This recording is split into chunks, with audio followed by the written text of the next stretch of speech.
दोस्तों, आज मैं आपको शिवजी और माँ पार्वती की लड़ाई कहानी सुना रही हूँ।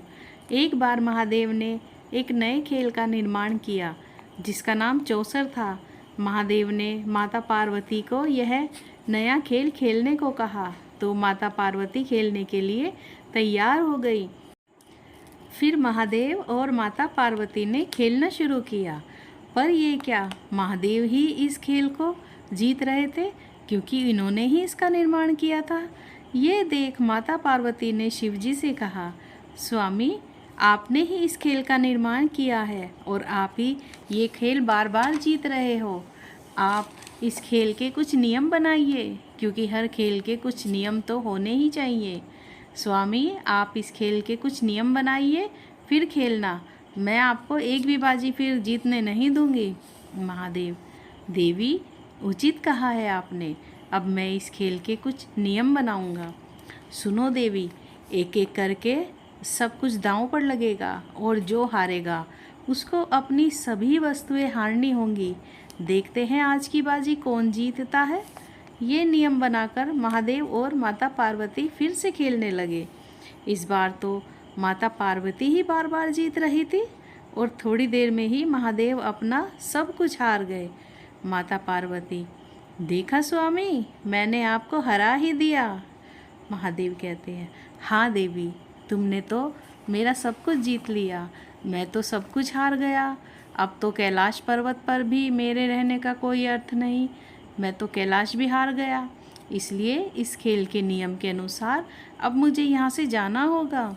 माता पार्वती कहती हैं, स्वामी, ये तो सिर्फ एक खेल था। आप इसे इतनी गहराई से क्यों ले रहे हो? आप ऐसे ही मुझे छोड़कर थोड़ा ही न चले जाओगे। शिवजी कहते हैं, देवी, तुमने ही तो मुझे खेल के नियम बनाने के लिए कहा था और नियम के अनुसार हर हारने वाले को अपना सब कुछ त्याग कर जाना होता है। इसलिए अब मैं यहाँ से जा रहा हूँ।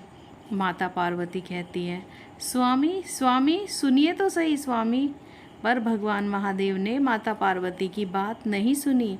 वो तो उनसे रूठने का नाटक करके गंगा नदी के तट पर चले गए। थोड़ी देर बाद जब कार्तिकेय कैलाश लौटे तो उन्होंने अपनी माता से भगवान शिव के विषय में पूछा। तब माता पार्वती ने उन्हें सारी बात बताई तो वो भी भगवान महादेव के पास चले गए। अब भगवान शिव भी चले गए थे और कार्तिकेय भी। इसलिए माता पार्वती काफ़ी चिंतित और उदास हो गई। गणेश जी से अपनी माता की चिंता देखी ही नहीं गई। वो भगवान महादेव को ढूंढने निकल पड़े। भगवान शिव उन्हें हरिद्वार में कार्तिकेय के साथ भ्रमण करते हुए मिले। उनके साथ भगवान विष्णु भी थे। तब गणेश जी बोले, पिताश्री, माताश्री आपको याद कर रही है। वे आपके लिए बेहद चिंतित हैं। उन्होंने मुझे कहा है कि मैं आपको अपने साथ वापस ले चलूं। पिताश्री, कृपा कर मेरे साथ चलिए। महादेव बोले, पुत्र, तुम्हारी माताश्री को एक बार पुनः मेरे साथ चौसर का खेल खेलना पड़ेगा, तभी मैं तुम्हारे साथ चल सकूंगा। यही नियम है। मैंने अपना सब कुछ खेल में हार दिया है। वो सब पुनः प्राप्त करने के लिए मुझे पुनः खेलना पड़ेगा। गणेश जी बोले, पिताश्री, जैसी आपकी आज्ञा। मैं आपका ये संदेश माताश्री तक पहुंचा दूंगा। फिर गणेश जी ने ये बात माता पार्वती को बताई तो माता पार्वती ने महादेव का ये प्रस्ताव स्वीकार कर लिया। अब वहाँ पर नारद जी भी आ गए। अब महादेव तो अपना सब कुछ हार चुके थे। इसलिए माता पार्वती ने शिव जी से पूछा कि अब उनके पास हारने के लिए क्या है। तब नारद जी ने अपनी वीणा महादेव को सौंप दी। इस बार भगवान विष्णु ने भोलेनाथ की इच्छा से पासे का रूप धारण कर लिया। अब भोलेनाथ हर बाजी जीतने लगे। जी पर ये गणेश जी बात जान चुके थे तो उन्होंने सारी बात अपनी माताश्री को बता दी। गणेश जी कहते हैं, माताश्री, आपके साथ छल हुआ है। पासे के रूप में भगवान विष्णु जी हैं, इसलिए तो पिताश्री हर बाजी जीत रहे हैं। पिताश्री जैसा चाहते हैं विष्णु जी वैसा वैसा ही चल रहे हैं। माता पार्वती, क्या इतना बड़ा छल? स्वामी, आप तो जानते हैं ना कि छल करना पाप है। क्या आपको ये शोभा देता है? तभी भगवान विष्णु अपने असली रूप में आ गए।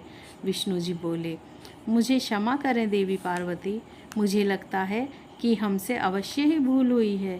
तभी महादेव कहते हैं, देवी पार्वती, मेरी इस गलती से अगर तुम्हें ठेस पहुंची है तो मैं उसके लिए तुमसे क्षमा मांगता हूँ। मैं तो बस हंसी ठिठोली कर रहा था, पर बात इतनी बढ़ जाएगी इसका मुझे आभास नहीं था। विष्णु जी और देवर्षि नारद तो मेरे कहे अनुसार ही कार्य कर रहे थे, इसमें इनकी कोई गलती नहीं है। माता पार्वती कहती है, नहीं नहीं स्वामी, आपको यूँ क्षमा मांगने की कोई आवश्यकता नहीं है। शायद मैंने भी खेल खेल में नियम कुछ ज़्यादा ही सख्ती से ले लिए। स्वामी, आपको भी तो इस कारण बहुत परेशानी हुई है। मैं आपसे क्षमा मांगती हूँ, मेरे कारण आप भी तो परेशान हुए हैं, मुझे क्षमा करें महादेव। फिर माता पार्वती और शिव के बीच से फिर से सुलह हो गई और वो खुशी खुशी फिर से कैलाश पर्वत पर रहने लगे। दोस्तों, अगर आपको ये कहानी अच्छी लगी हो तो like, share, comments and subscribe ज़रूर करें। Thanks for watching.